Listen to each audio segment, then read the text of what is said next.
आश्रम बटियान का जहाँ परिक्रमावासी सभी विश्राम में है और ये भोजन प्रतिदिन यहाँ के आश्रम में चलता है।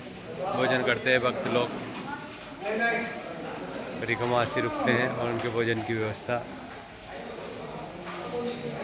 जो बता रहे हैं आप कपटियान का ये अन्य क्षेत्र है। प्रतिदिन बाबा के दर्शन करने वाले भक्त लोग यहाँ भोजन करते हैं, परिक्रमावासी भी रुकते हैं।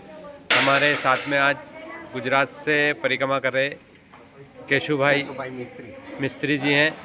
आइए उनसे जानते हैं नर्मदा परिक्रमा में आप कब से आपकी यात्रा प्रारंभ हुई और कैसे माई के तट पर क्या अनुभव महसूस कर रहे हैं। नर्मदे हर अमावस के दूसरे दिन 2 दिसंबर को मैंने शुरू की है। आज 5 दिन हो गए। मैं आराम से चलता हूँ। तट से चला था ज़्यादातर, जहाँ जगह नहीं मिली वहाँ मैं ऊपर से आया हूँ। बहुत बढ़िया अनुभव रहा है। यहाँ पर अच्छा है। नर्मदा मैया जिसको बुलाती है वही आ सकते हैं। वैसे तो जी, मुझे ये दूसरी बार बुला गया था। दूसरी बार है। पहली बार मेरी आधी छूटी थी मेरी कमर दर्द की वजह से, पर इस बार फिर बुलाया गया है। कमर दर्द बहुत सही हो गया और फिर से मैया के तट पर मैया जी का आनंद उठाने चला आया हूँ। मैया के पालों का कुछ संकल्प लिया है, पैदल ही करना है परिक्रमा? हाँ, पैदल ही करने का है। कितने दिन में करना है? ऐसा कुछ नहीं? नहीं, ऐसा कुछ नहीं है। अभी तो 7 महीने हैं मेरे पास। अभी मेरे पास 7 महीने हैं। देवसैनी एकादशी तक समय होता है जी परिक्रमा का जी।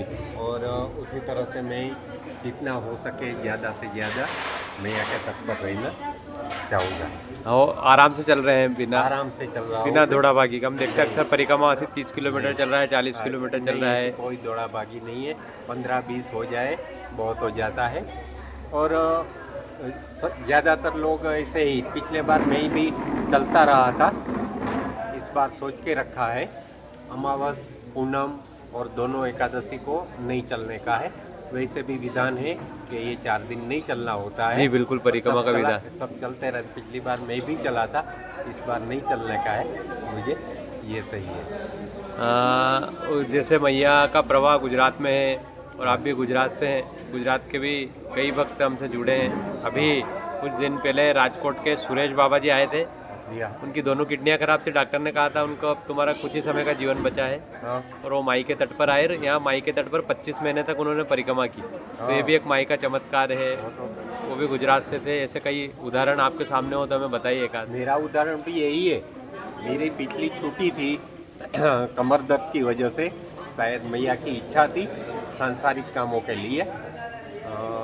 जब मैं घर वापस गया उसके बाद मेरे भतीजे का देहांत हो गया था। फिर चचेरी भाभी का देहांत हो गया। ऐसे 2-4 सांसारिक काम थे, शायद इसलिए भेजा गया था।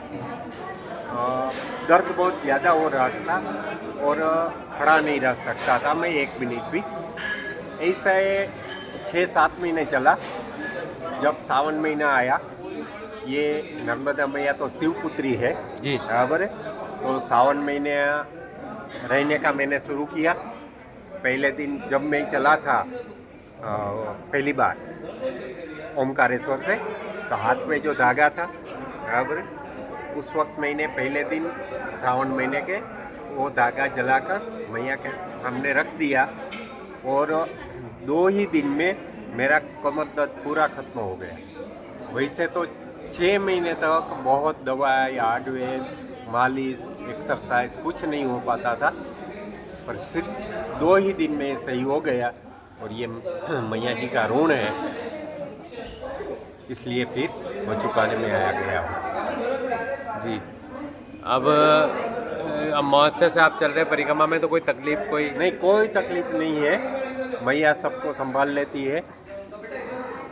आज दिन तक हजारों साल से परिक्रमा होती, कभी किसी को ऐसा हादसा नहीं हुआ कि किसी को परेशानी हो।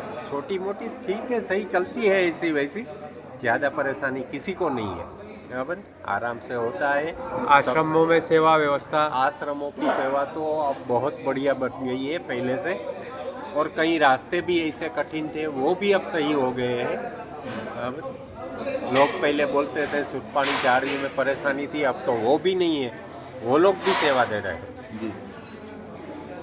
तो हम सियाराम बाबा के स्वास्थ्य और उनके दर्शन के लिए यहाँ माई के तट पर आए थे। माई के तट पर जो ये सियाराम बाबा बटियान गांव में जो अन्य क्षेत्र सियाराम बाबा के दर्शन वासियों को भी भोजन कराया जाता है, परिक्रमा वासियों को भी रुकने ठहरने की यहाँ व्यवस्था।